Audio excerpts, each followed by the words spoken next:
आदरणीय बंधू आणि भगिनींनो, आपल्यासमोर आता भगवान श्री सत्यसाई सेवा समितीच्या वतीनं ही भजनं आपल्या गुरूंच्या चरणी सादर केली. भगवान श्री सत्यसाई बाबा यांनी वयाच्या 14व्या वर्षी जेव्हा स्वतःला शिर्डीच्या सत्यसाई बाबांचं अवतार म्हणून घोषित केलं, त्यावेळेस त्यांनी पहिलं भजन म्हटलं आणि ते पहिलं भजन हे गुरूंना अर्पण केलेलं पाहिजे. अत्यंत सुरेख असं भजन, मानस भजरे गुरुचरणम दुस्तर भवसा घरतरणम. ही जी प्रार्थना त्याच्यामध्ये केलेली आहे, त्या भगवान श्री सत्यसाई बाबा यांनी आपल्या जीवनाचं कार्य हे संपूर्ण मानव जातीमध्ये ट्रान्सफॉर्मेशनचं कार्य हाती घेतलेलं आहे.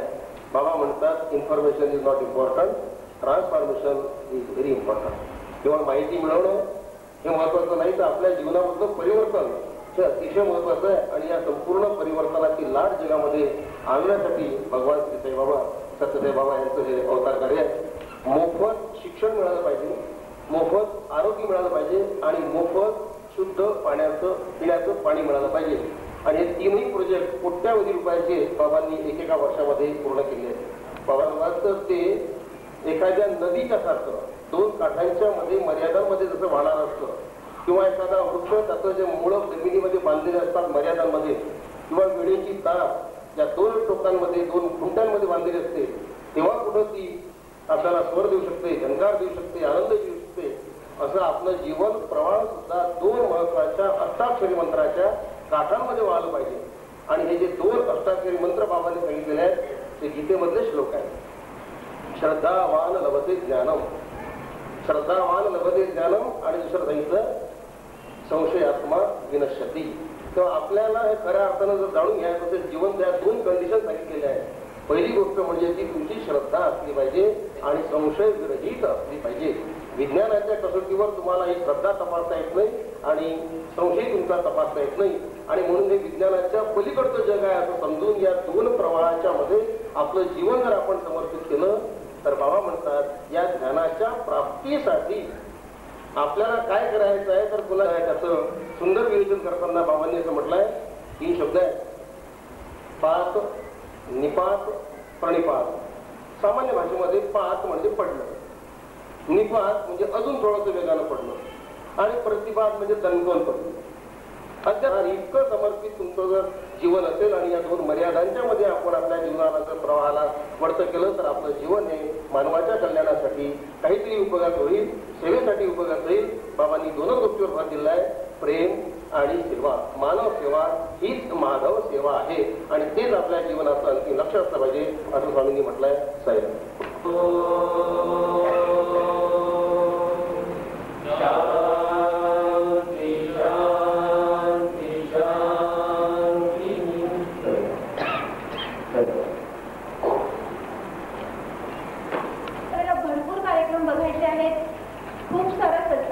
भेटणार आहे आणि हे सगळं आपल्याला अनुभवायला मिळावं याच्यासाठी आपल्याला एक गोष्ट आवश्यक आहे, ती म्हणजे आपल्या वेळेचं नियोजन. आणि म्हणून माझी इथे जे मंडळ आपली सेवा सादर करायला येणार आहेत त्यांना अतिशय नम्र अशी विनंती आहे की त्यांनी आपल्या वेळेचं बंधन पाळावं. 10 ते 15 मिनिटात आपली सेवा इथे सादर करावी, म्हणजे आपल्याला सगळ्यांच्याच कलागुणांचा आस्वाद घेता येईल आणि सगळ्यांनाच आपले कलागुण सादर करायची सुद्धा संधी देता येईल. यानंतर मनोहरनाथ महाराज उपासना मंडळ यांना मी इथे आमंत्रित करते. महाराजांनी विशद केलेलं तेवढा आपण पाहू आणि नंतर आम्ही याच्यानंतर 3 पद त्या पद्धती म्हणणार आणि थांबणार. तेव्हा कराने जयाची असे जसू श्री दत्त उपासना नित्य गुरु वासुदेव कृपा पूर्ण केली. नमस्कार नाना समाधान. बाकीचं कळवं सगळं झोपेत नाही. शंका बरोबर, शंका एकदम बरोबर. त्याचं उत्तर असं आहे की म्हणून एकच कळवं म्हणायचं आहे की स्मरण तुझे मद नित्य असावे, भावे तव गुण गावो, अनासक्तीने मी वागावे असे मन वळवा. या 2 माणसं म्हणता येतील. या कृती भक्ती ज्याला म्हणतात ती महत्वाची. आणि म्हणून एवढं म्हणायचं आणि झोपलं.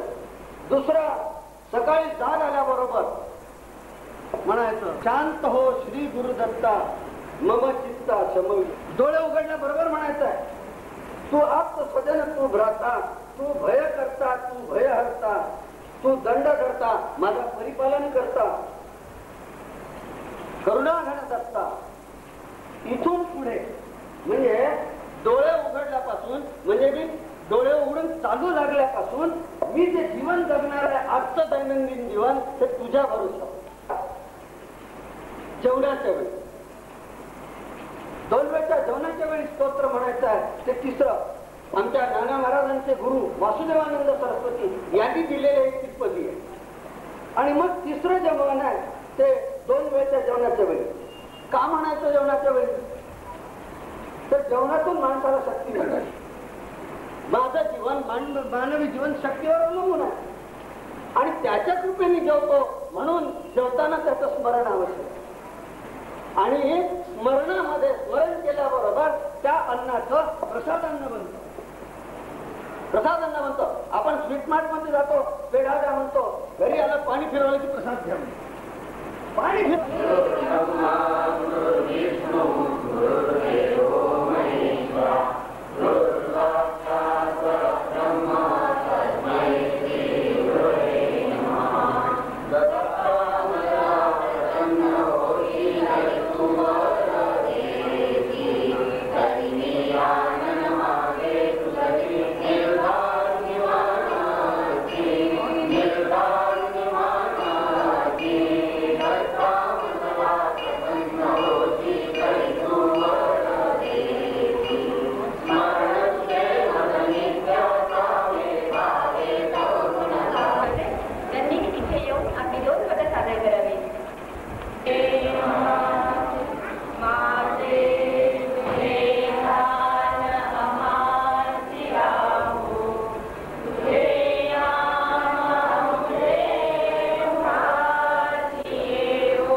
केशव विनायक मुंडे हे त्यांचं पूर्ण नाव आहे.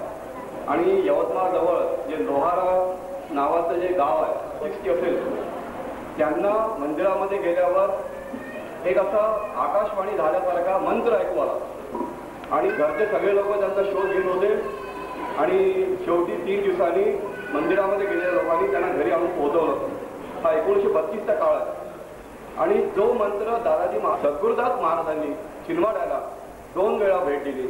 एकदा तर सद्गुरुदास महाराज स्वतःहून छिंदवाड्याला गेले आणि दुसऱ्यांदा दादाजी महाराजांनी शिवरात्रीच्या उत्सवामध्ये त्यांचं प्रवचन त्या ठिकाणी ठेवलं होतं. शिवोत्वा शिवमेजे त्या विषयावरती. आणि आम्ही जय श्री दादाजी शिवस्वरूप दादाजी योगीराज श्री दादाजी भक्तवत्सल दादाजी जय श्री दादाजी शिवस्वरूप दादाजी योगीराज श्री दादाजी भक्तवत्सल दादाजी अवधूत चिंतन श्री आचार्य सिद्धेश्वर पादुकाभ्यो नारायण जय नारायण जय जय नारायण नारायण श्री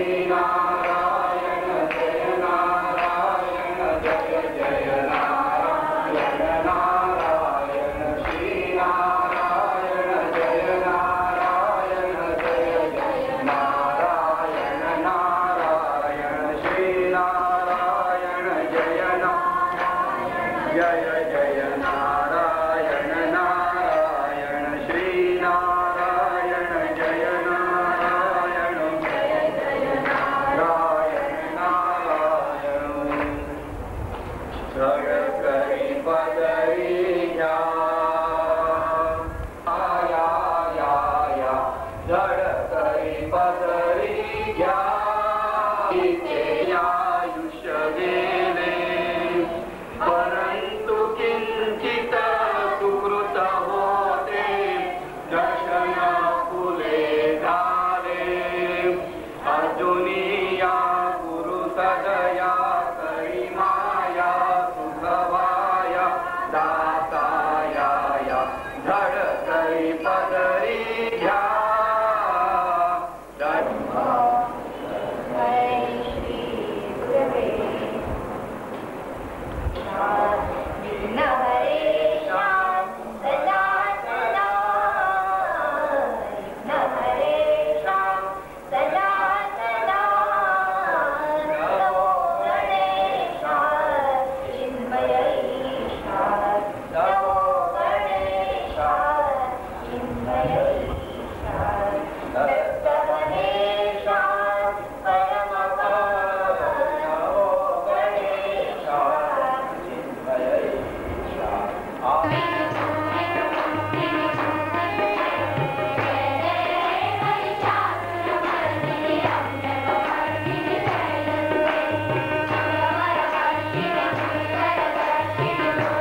आणि मला क्षमा करा त्याच्याबद्दल, याच्याबद्दल माझी खात्री आहे. कारण तुम्ही सगळे तुमच्या महाराजांचे भक्त आहात, तर त्याच्यात लागून तुमच्या भागात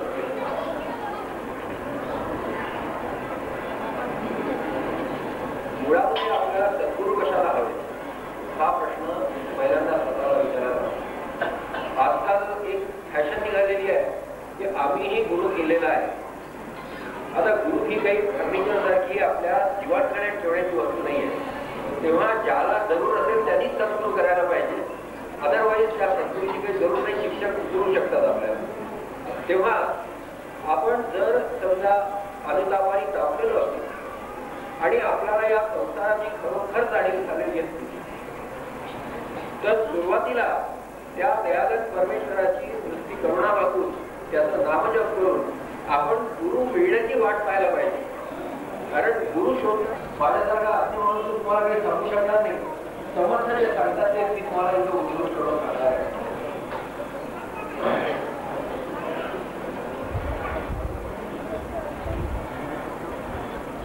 तिन्ही लोक जे कोणी निर्माण झाले, दया देवरायासी कोणी न बोले. जगी थोरला देव तो चोरला ते, गुरु वीण तो सर्वथाही नदीसे.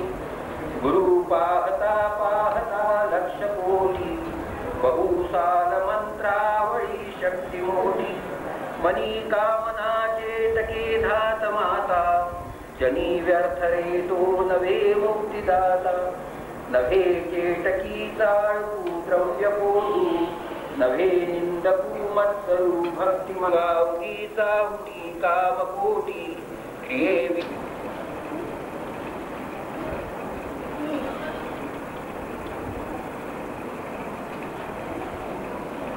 श्रीगुरूंचा प्रसाद म्हणून आपण कुठे का काम करतात.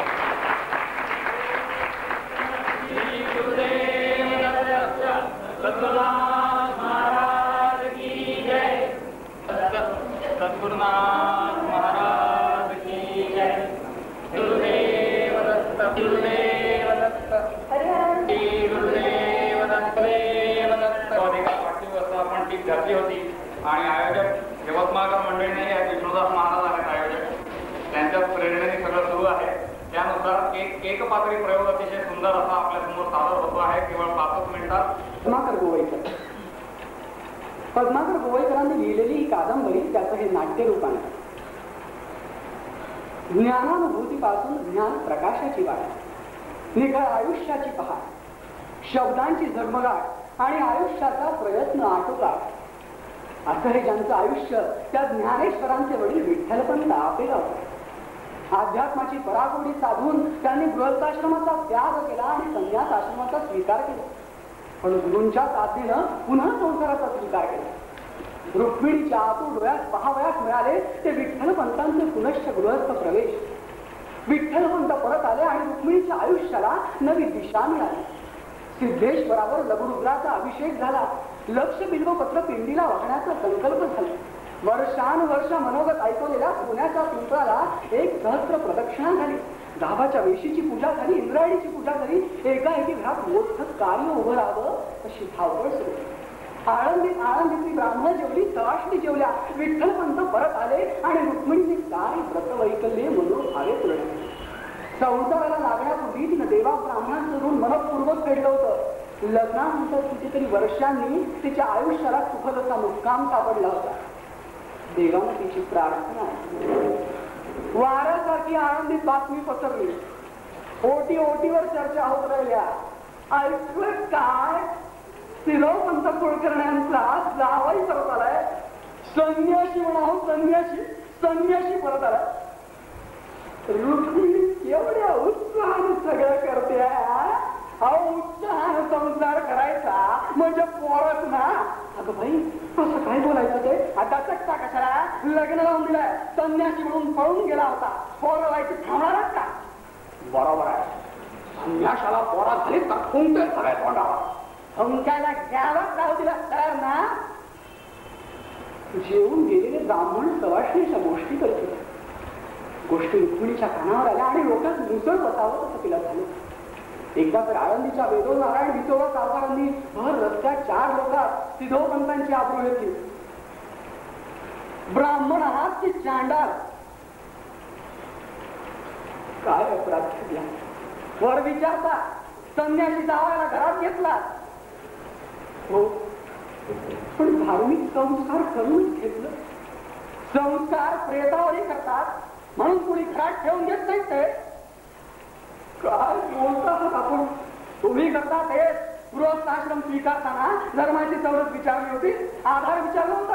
अहो, कुणाच्या साक्षीने केले संस्कार? धर्म पंडितांची परवानगी घेतली का कुठल्या पीठाचा परवाना आणला? कडाकड मुस्काडे बसायला सिद्धोपंतांना बोलायला काही पर्यायच होता नाही. त्यांनी गया वया केल्यासारखी मान खाली घातली, गळ्यात दोरी बांधून दिल्यासारखं जनावरासारखं केली. मागणं विसोबा ओरडले. पोरीची एवढी माया होती तर दुसऱ्यानं एवढा पाहायचा होता. आपलीच माणसं धर्मपूर्वी निघाली, मुलांच्या कशाला नावे ठेवता? रुक्मिणीला हे कळलं. तिनं देवाऱ्यासमोर फाड डोका. एका माणसाच्या चुकीची शिक्षा त्याच्या संपूर्ण कुटुंबाला का म्हणून दिली जाते? यांची चूक जेवढी खरी तेवढं त्यांचा आचरणशीलता, विद्वत्ता या गोष्टी सुद्धा खऱ्या नव्हे काय? परस्पर द्वेषाची, ही सुडाची, ही जात, अज्ञान, धर्मयुद्ध यासारख्या मोठमोठ्या घडामोडींचा आपल्यासारख्या दुर्बल बाईच्या आयुष्याची का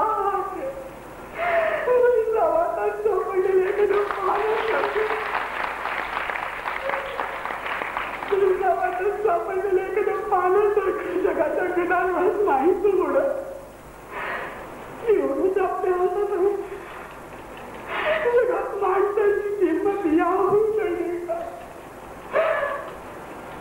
स्वतःचा आत्मा हाती लागण्या क्षणी शरीर मात्र निश्चेष्ट पडून जावं अशी तिची अवस्था झाली.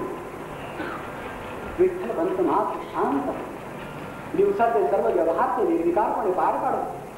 स्नान संध्या, भोजन, वामकुक्षी, इंद्रायणी काठी फेरफटका, पुन्हा संध्याकाळची संध्या माझ्यावर बसून रुक्मिणी सगळं पाहत. आर्थिक स्वरूपाचा कुठलाही पारितोषिक कोणाला द्यायचा नाही, त्यामुळे कृपया मुरलीधर पंतांनी क्षमा करावे. इथे जर आपण स्पर्धा सुरू केली तर हा इथे बाजार होईल, तोच राहो आणि सद्गुरू महाराजांची कृपा त्याच्यावरती अखंड वर्षाव करीत राहो अशी त्यांच्या चरणी प्रार्थना करून मी आपल्या सगळ्यांच्या वतीने शाल आणि श्रीफळ त्याला या ठिकाणी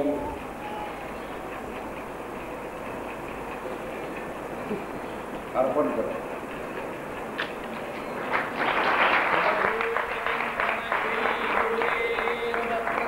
सद्गुरुनाथ महाराज की जय.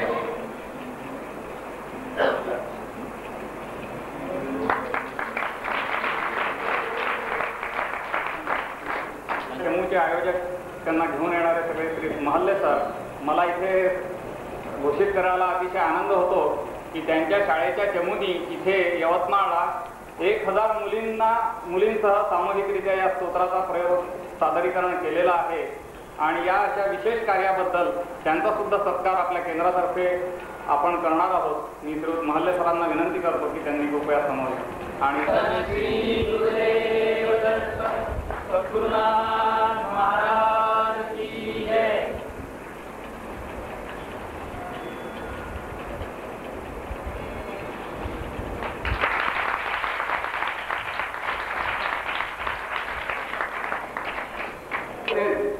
असं मला वाटते ज्या पुण्याला मिळाले होते त्यांनी कृपया आपला हात वर करावा किंवा उभं राहा. त्या दुसऱ्या पदावर आपलं नाव ठळक अक्षरात घ्यावं.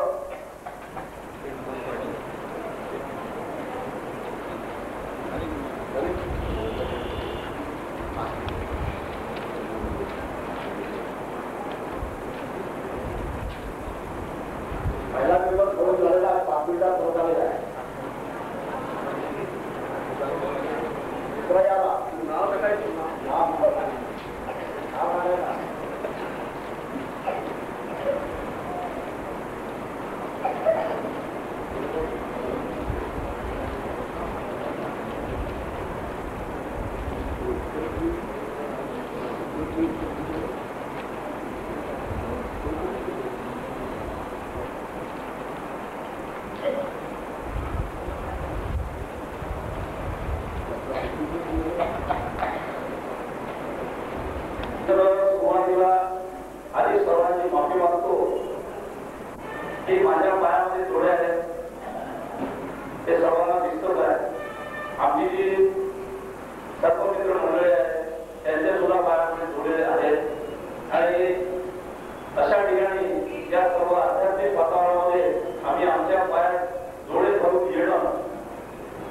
ते न शोधण्यासारखं आहे.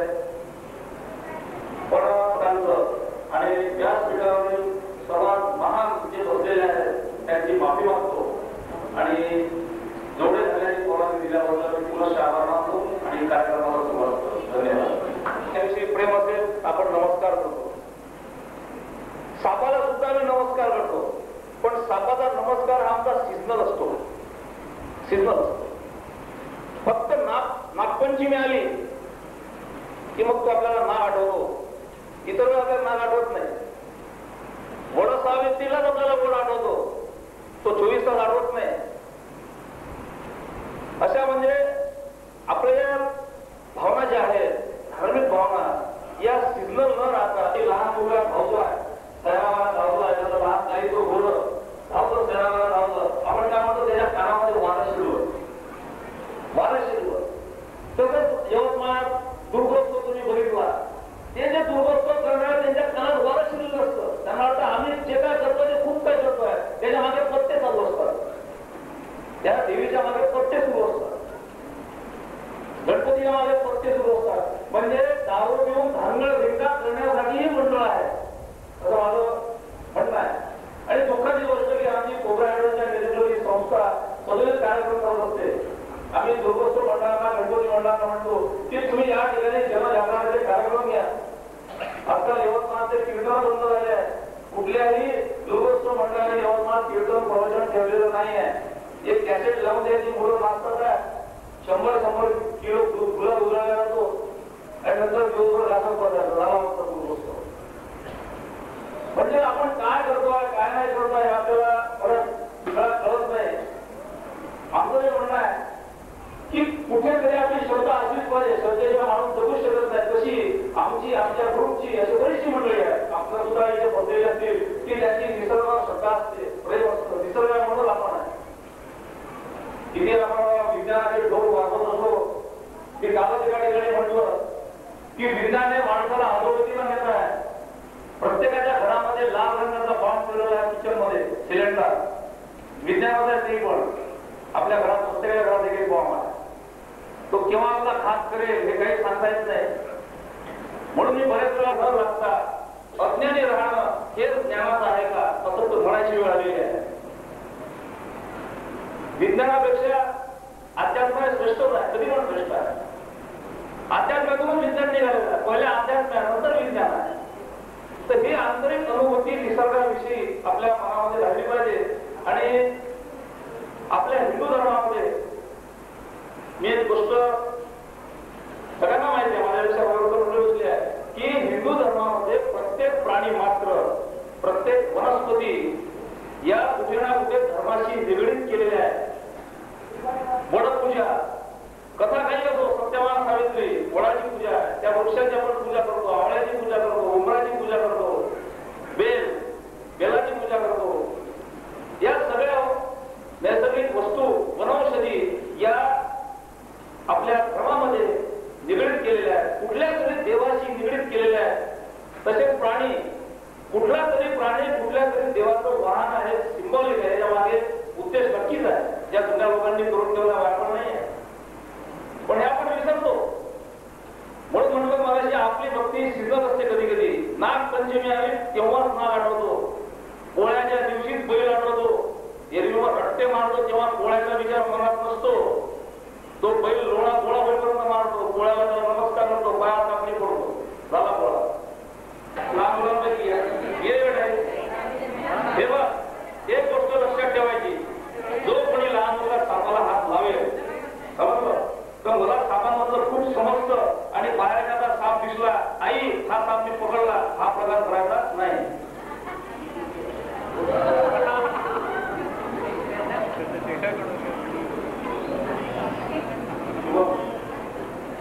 हा जो साप आहे हा अतिशय निरुपद्रवी साप आहे. आणि हा आपला मित्र का? हा आपल्या घरातले उंदीर खातो. हा साप कधीच चावत नाही. हा साप कधीही चावत नाही. याला स्पर्श समजतो, त्या सापाचं वैशिष्ट्य आहे. हा मरेपर्यंत जरी चावत राहिला तरी आपण मरत नाही. मला सांगा, हा निरुपद्रवी साप आपल्या मनात जर खरी श्रद्धा असेल, खरी भक्ती असेल,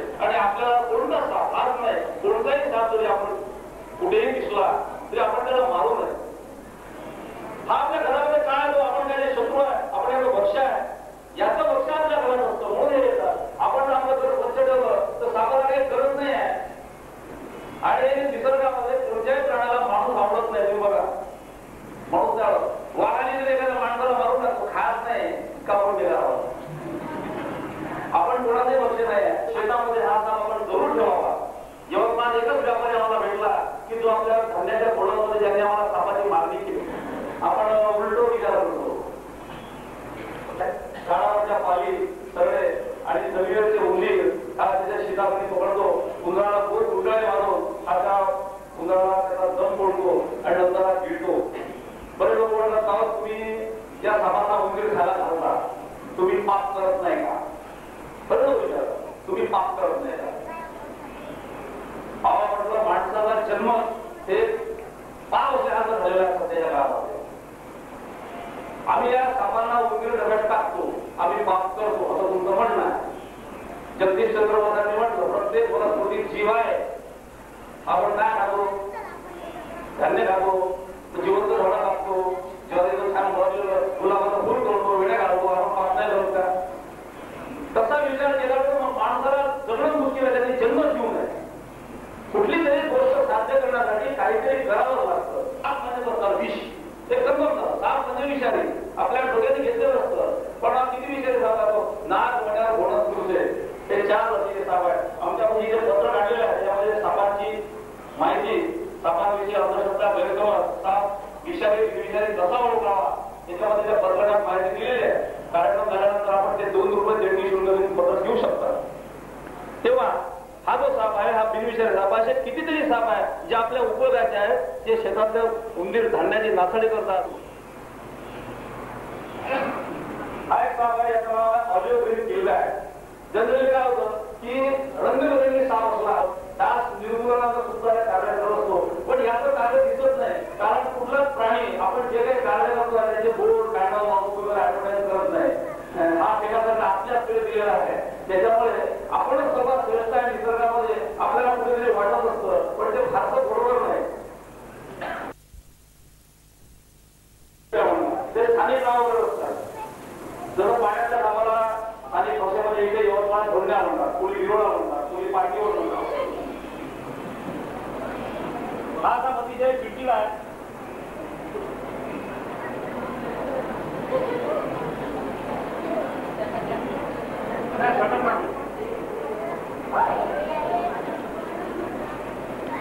हा पाण्याचा बाबा पांदीवर हा आपल्या बऱ्याच नदी नाल्यांमध्ये बऱ्याच वेळा आढळतो. त्याला सध्या पिळूक आणि मासे पाण्याचे हा त्याचे पिळको साप आहे. याचं वैशिष्ट्य आहे की हा अंगावर कधी कधी हल्ला पण करतो. अतिशय आता जीव आहे तरी चालणारच आहे. आणि बरेचशा सर्वद्वारे ज्या केसेस असतात ते या सापांचे असतात. हा साप बिनविषारी आहे. त्याचे दात लांब असतात आणि गरीब असतात. या तोंडामध्ये कुठल्या प्रकारचा विष नाही. हा त्याचे चिडखोर असतो. पण याच्यापेक्षा माणसामध्ये अस्थितीय साप जे असतात ते जास्त घातक असतात. कुकडी ज्याला कवड्या किंवा बिबट्या सुद्धा म्हणतात, त्याच्या अंगावर कच्च्या रंगाचा बेस कलर आहे आणि अंगावर काळ्या रंगाचे पट्टे आहे. हा सुद्धा साप बिनविषारी आहे. आपल्याला जेवढे साप दाखवले मी ते सगळे बिनविषारी आहेत. आणि बिनविषारी सापाचे वैशिष्ट्य आहे त्याला आपण व्यवस्थित हाताळलं तर ते चावत नाही. सापांना स्वतः तुम्ही आधीच बोललो, तुमचं हँडलिंग कसं काय त्याच्यावर आहे. आपण जर लोकांनी चांगलं वापरत आपल्याला नसती तर तुम्ही जर बाजारात पकडली तर समोर सुद्धा आलेला काव्य म्हणेल तेव्हा हा साप स्वतःची आपल्याला सांगत असेल किंवा सगळ्यांची प्रेमाने वागा, तेव्हा सगळं जग आपल्याशी प्रेमाने निश्चित वागेल. हा कदाचित साप संदेश देत असेल. हा पांढरे कुकडी, हा छोटे उंदीर आणि घरातल्या पाली खातो. त्याच्यामुळे प्रत्येक घरामध्ये 2-4 साप राहिले तरी आमची काही हरकत नाही. कोणाला पाहिजे असेल तर आम्ही त्याला देऊ. 1 नंबरचा शेतकऱ्याला मित्र आहे. मग बाकीचे 2 नंबरचे का याचा उंदीर खाण्याचा रेट वर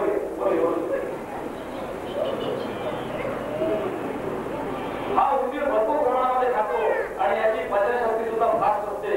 1 उंदीर गिळला, दुसरा गिळला, तिसरा गिळला, म्हणजे लागोपाठ 3 उंदीर गिळू शकतो. आणि एखाद्याने उंदीर गिळले की हा शांतपणे पडून राहतो. ब्राह्मण हा अतिशय सुंदर साप आहे. या सापापासून कुठलाही उपद्रव नाही, फक्त याची लांबी आणि याचं पळणं हा फास्ट साप आहे. त्याच्यामुळे आपल्याला वाटतं की हा किती भयानक साप आहे. सापांना मी जेव्हा हँडल करतो तेव्हा सापांनीच आपल्याला पकडलेलं असतंय. बघा माझे दोन्ही हात मोकळे आहे. सापाला जी भावना होऊ द्यायची नाही की याला आपण पकडलेलं आहे. आता या ठिकाणी चेहऱ्यापासून 1.5 ते 1.25 फुटा त्याचं हृदय असतं. सापाचं हृदय 1 ते 1.5 फूट लांब असतं. तेव्हा याच्या हृदयावर जर आपण टाकलं तर हा नक्कीच चावेल. तेव्हा कुठल्याच प्रकारचा दाब न देता प्रेमाने जर याला आपण हाताळलं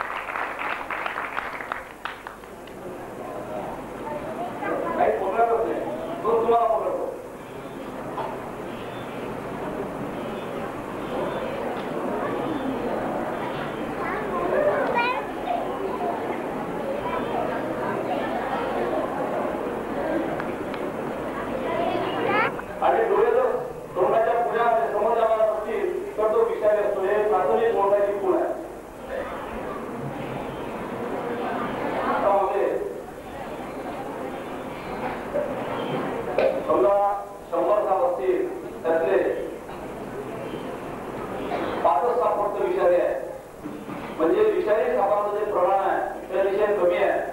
याच्यामध्ये सगळ्यात विषारी साप असेल तर किंग कोब्रा, ज्याला भुजक म्हणतात, किंग कोब्रा, राजनाग किंवा महानाग असे त्याचे विविध नाव आहेत. पूर्णामध्ये बरेच सर्वांची नाव आहेत. नागमणी, सर्पमणी, एक सायलीला नावाचे मासिक मी माझे लावलं होतं.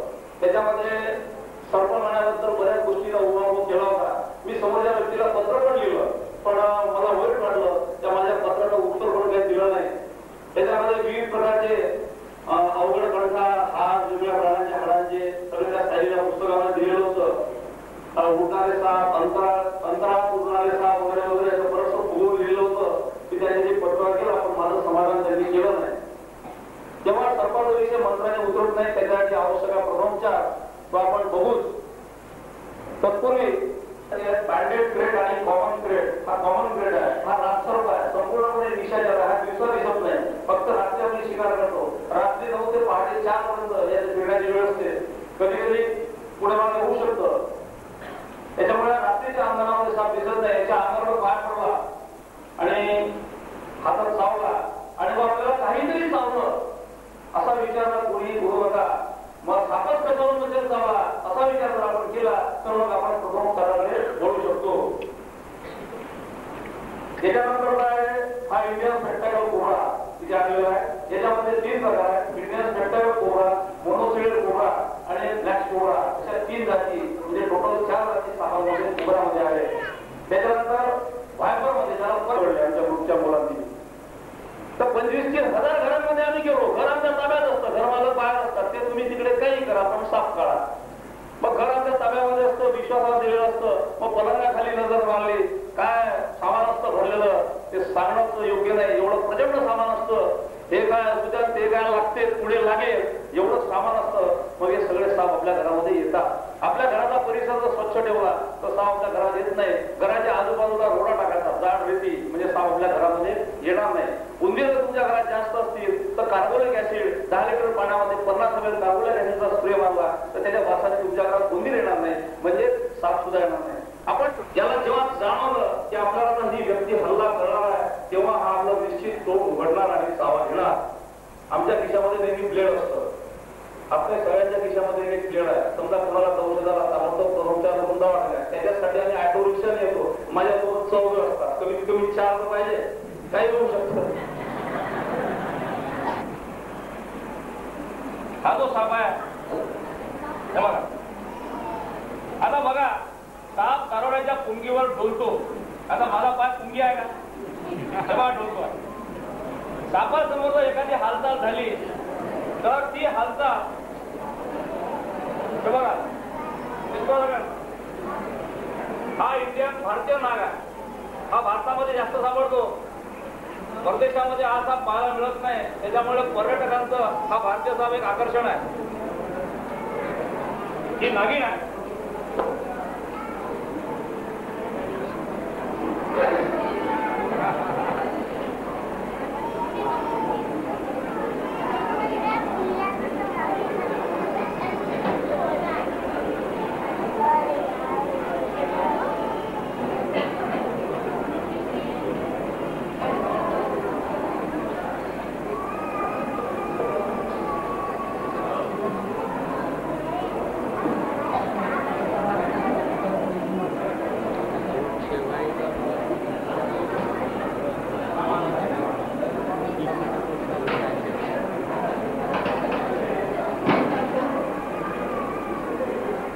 आता ही जी सापाची कात आहे, बऱ्याच वेळा लोक म्हणतात की सापाची कात ही विषारी असते, पण सापाची कात, साप काट टाकतो म्हणजे काय अमर होत नाही, सापाची वाढ होत असते.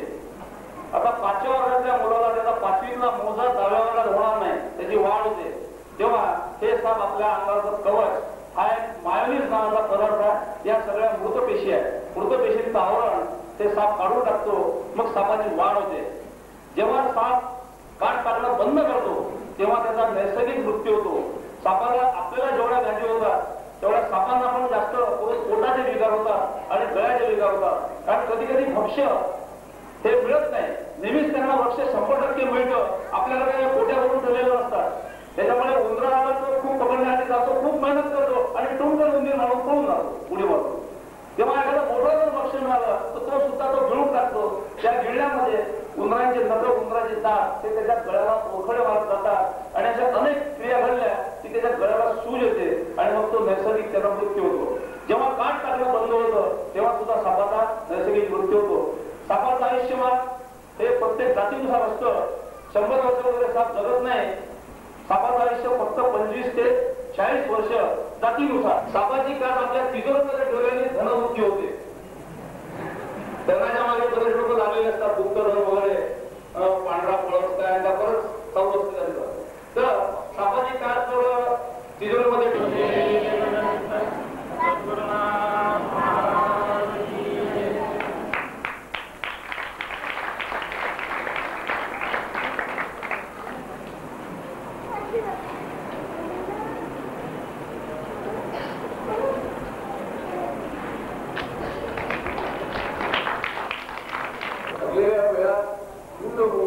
याचा निकाल आम्हाला जाहीर करता येत आहे. याविषयी आनंदाची गोष्ट आहे.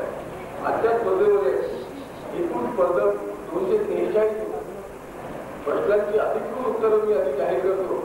म्हणजे आपला प्रश्न कुठला हे ज्यांनी ज्यांनी पूर्व सोडवला असेल त्या प्रत्येकाला लक्षात येईल की बा आपले किती प्रश्न होते आणि किती चुकले. आणखी याच्या व्यतिरिक्त काही खुलासा असेल तर या कार्यक्रमात ते मला तेव्हाही कुठे भेटावं मी त्याला खुलासा करून देईल. पहिला प्रश्न होता ही गुरुमंदिर कोणत्या गावी आहे याचं उत्तर आहे नागपूर. दुसरा प्रश्न होता सर्वाधिक लोकप्रिय रामायण कोणाचं याचं उत्तर आहे तुलसीदास. तिसरा प्रश्न होता सर्वाधिक जास्तीत जास्त वाचली याचं उत्तर आहे लघुवाची.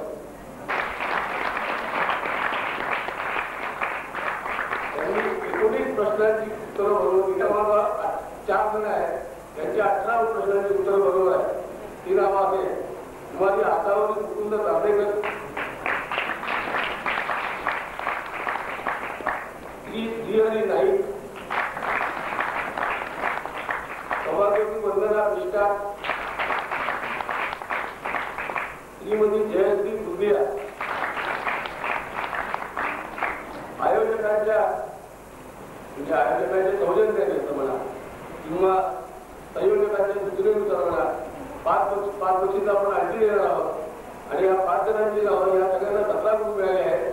त्यांची नावं अशी सभापती प्रतिभाताई देशपांडे, अनिल बडवेकर, श्री प्रभाकरराव देशमुख,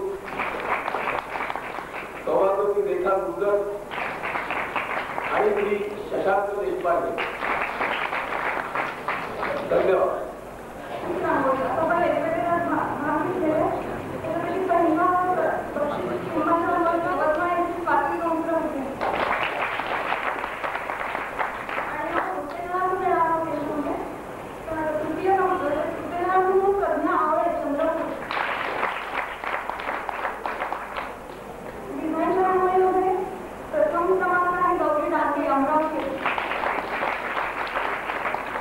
द्वितीय क्रमांक रेखा पांडे अमरावती.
आदरणीय परमपूज्य विष्णुदास महाराज अध्यात्म प्रार्थना समिती याचा वाढत चाललेले मोठ्या वृक्षाचं रूप याच केंद्रामार्फत आपण पत्रकृतीचा ऐकतो आपण निघू लागला तो आपल्या सगळ्या ठिकठिकाणच्या साधना केंद्रांच्या माध्यमातून आपल्यापर्यंत पोहोचू लागला. आपण त्याचं कोणतेही शुल्क घेत नाही. आपण निःशुल्क त्या सगळ्यांना देतो. त्याच व्यक्तप्रमाणे विचार हे आपल्याला सगळ्यांना अत्यंत मार्गदर्शक असतात.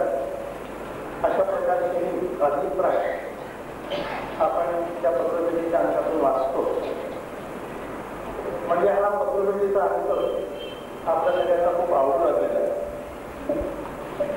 आतापर्यंत 19 अंक निघालेले आहेत जे आपल्या समोर या ठिकाणी प्रदर्शन स्वरूपात मांडलेले आहेत. हे अंक आतापर्यंत कसे निघाले, कोणी थांबले, काय करता आलं, अशा सगळ्या गोष्टींचा मी विचार करत असताना चौकशी करताना आपण लक्षात आलं किंवा या प्रत्येक अंकाकडे आपण काहीतरी प्रायोजक आपल्याला मिळाले. एका अंकाला साधारणतः 5 ते 7 हजार रुपये खर्च आहे आणि मग ठिकठिकाणी आपण हे अंक पोहोचतो.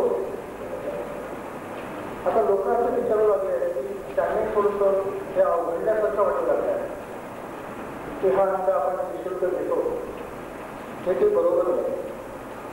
या अंकाचं काहीतरी शुल्क काहीतरी वार्षिक वर्गणी असली पाहिजे. आणि म्हणून माझी अशी विनंती आहे की लोकांच्या या भावनांकडे आपल्याला पाहिजे भेटणार आहे. तरी मग हे सगळं आम्हाला सगळ्यांना या दृष्टीने सांगावं आणि या सत्कार्यामध्ये आम्हाला सगळ्यांना सहभागी होण्याची संधी द्यावी अशी माझी शंका आहे.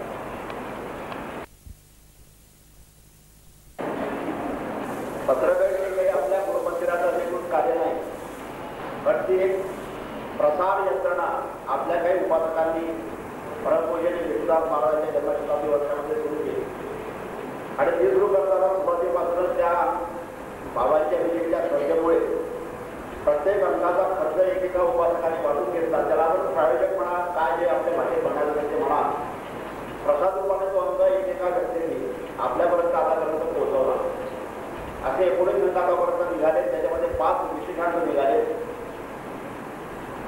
आर्थिक मूल्य चर्चा करण्याची आवश्यकता नाही, परंतु उदाहरणादाखल सांगायचं म्हणजे परमपूज्य विष्णुदास महाराजांचा 1 आठवडीचा अंक आहे. या अंकाचा एकूण खर्च माझ्या माहितीप्रमाणे 35,000 रुपये झालेला आणि तोही अंक आपण दुप्पट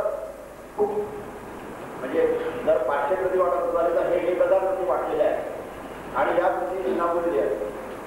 आणि सगळ्या गावोगाव म्हणजे संपूर्ण देशामध्ये ज्या ज्या ठिकाणी दत्त केंद्र आहेत, दत्त भक्त आहेत, गाणगापूर असेल किंवा नरसोबाची वाडी असेल, इथपासून तो कांची कामपीठाचे शंकराचार्य जे आहेत त्यांच्यापर्यंत हा अंक गेलेला आहे. आणि त्यांना अतिशय आनंद झाला तो. त्यांना मराठी वाचता येत नाही. तामिळनाडूमध्ये काशीपीठचे शंकराचार्यांचा आजही पीठाच्या ठिकाणी देखील आपला ग्रंथ केल्यानंतर त्यांचा अनुभव फार विचित्र आहे. म्हणजे सांगण्यासारखा अनुभव आहे त्या पत्रकारितेच्या बाबतीतला. तिथे तर म्हणजे मद्रासी तामिळ बोलणारे शंकराचार्य त्यांच्याकडे गुरुपौर्णिमेला नागपूरची काही मंडळी केली तेवढा हा अंक मी त्यांना दरवर्षी मी त्यांच्या गुरुपौर्णिमेच्या निमित्ताने मला जेवढे शक्य आहे तेवढं एक पूजा म्हणून त्यांची आद्य शंकराचार्याचं पीठ आहे त्यामुळे त्याची पूजा करली पाहिजे आपल्याकडून. म्हणून गुरुमंदिराच्या आपल्या सगळ्यांच्या वतीने पुन्हा मुलाची पापे म्हणून काही पाहत असतो, लाल पेपर वगैरे काही दक्षिणा आणि माझे काही मित्र नागपूरला जे आहेत ते पोचवतात. ते त्याप्रमाणे यावर्षी आपल्या घरी आले म्हणाले की यंदा तुम्हाला काही द्यायचं तर त्या मी पोचवते. मी त्यांना लाल पेपर दक्षिणा हे सगळं दिलं की आम्हाला 7-7 तास पोळीमध्ये उभं राहावं लागतं. हजारो लोक तिथे रांगोळी उभं राहिलेले असतात आणि त्यामुळे महाराजांचं दर्शन होणं एक तर दुर्मिळ आहे तिथे गुरुपौर्णिमेच्या उत्सवात. परंतु ते प्रत्येक केंद्राला त्यामुळे आमच्या केंद्राला म्हणजे नागपूर केंद्राला ते जास्तीत जास्त 5 मिनिटं देते. या 5 मिनिटामध्ये नागपूर जाणाऱ्या 50 लोकांचं तुमच्या दर्शन होणं, त्यात तुमचं सगळं करणं हे मी करण्याचा प्रयत्न करेन, परंतु सांगता येत नाही, गॅरंटी मी काही घेत नाही. तर मी गैरसमज करू जर त्यांची भेट नाही तर त्यांचे सेक्रेटरी जे असतात त्यांच्याकडे आम्ही सगळं ते तुमची दक्षिणा शाळा त्यांच्याकडे तुम्ही त्यांच्या हातीच पडेल ते असं नाही. मी म्हणता की तुम्ही त्याची काही काळजी करू नका, भयभक्ती करू नका. जर शक्य असेल तर हा अंक त्यांच्या हातामध्ये द्या, नसेल तर सेक्रेटरी जवळ चालेल. त्याप्रमाणे गेले नागपूरची मंडळी आणि त्या होळीमध्ये उभे राहिले. जेव्हा आता नंबर आला त्यावेळेला त्याचे बोलावं आतमध्ये शंकराचार्यांचे जे अधिष्ठित झाले ते पीठावरती त्यांच्या पाते पूजा करताना तुझी मंडळी गेली. त्यात पहिले काही जयरामन म्हणून आहे ते पहिल्यांदा गेले आणि ते म्हणाले की नागपूर से हम लोग आए हैं और आपके लिए ये भेट दी है. आणि म्हणून त्यांनी पहिल्यांदा हा बाबांचा अंग जाण्यात तो दिल्यानंतर त्याने बाबांच्या फोटोकडे पाहिलं. त्याने जे काही सांगितलं ते मी आपल्याला सांगतो. माझा इफेक्ट होता त्याच्यामध्ये नाही. तो फोटो त्याने पाहिला, तो फोटो आपल्या याच्यामध्ये उपासना केंद्र नागपूरमध्ये सुरुवात हुए आहे. हे तो बहुत बढिया व्यक्ती आहे आणि म्हणून त्याने तो अंक आपल्या उजव्या बाजूला राहिला. उजव्या बाजूला जो अंक ठेवतात ते किंवा ग्रंथ ठेवतात त्याचा अर्थ शंकराचार्य कुठल्याही भाषेत सांगतात तरी आपल्या शिष्यांकडून तो वापरून घेतात म्हणून तो जवळ ठेवतात. डाव्याकडे ठेवला की सेक्रेटरी म्हणून त्याच्या डावीकडून जमा करतात. आणि आपल्या या बाबांच्या अंकामुळे ते म्हणाले आमचं भाग्य एवढं थोर आणि जवळजवळ अर्धा तास या लोकांना वेळ दिलेला आणि म्हणाले की त्याने उजव्या बाजूला तो अंक ठेवला. याचा अर्थ 2-3 दिवसानंतर साताऱ्याची काही शिष्यमंडळी तिथे येणार होती तेव्हा महाराजांच्या मनात विचार हा आहे की लायब्ररीत हा अंक ठेवायचा नाही. ते मराठी मंडळी इथे जेव्हा येईल तेव्हा त्यांच्याकडून आपण ते वाचून येऊ. तेव्हा शंकराचार्यांनी तो अंक निश्चितपणे वाचला, निश्चितपणे वाचला. अनुभव हे काय सांगण्यासारखे पत्रपतीच्या बाबतीत मुद्दा तो नाही आहे. मुद्दा हा आहे म्हणजे नाव सांगण्याची आवश्यकता नाही आहे. त्याचं म्हणजे तुम्ही हा विषय काढूच नका, आम्ही तयार आहोत. परंतु वारंवार हा प्रश्न मला विचारला जातो किंवा तुम्ही प्रायोजकता म्हणजे हा बाकीच्या लोकांवर अन्याय करतात, त्यांना काही द्यायचं असेल की त्यांचं काय करतात, त्यांची जर काही द्यायची इच्छा असेल. आणि म्हणून मला असं वाटतं की आपल्या सगळ्यांच्या त्या सामूहिक अशा इच्छाशक्तीला कुठेतरी आपल्या आचार्य अनिलराव देशपांडेंनी आपल्या लाखीच्या तोड फोडलेला आहे. तेव्हा त्यांच्या म्हणण्याची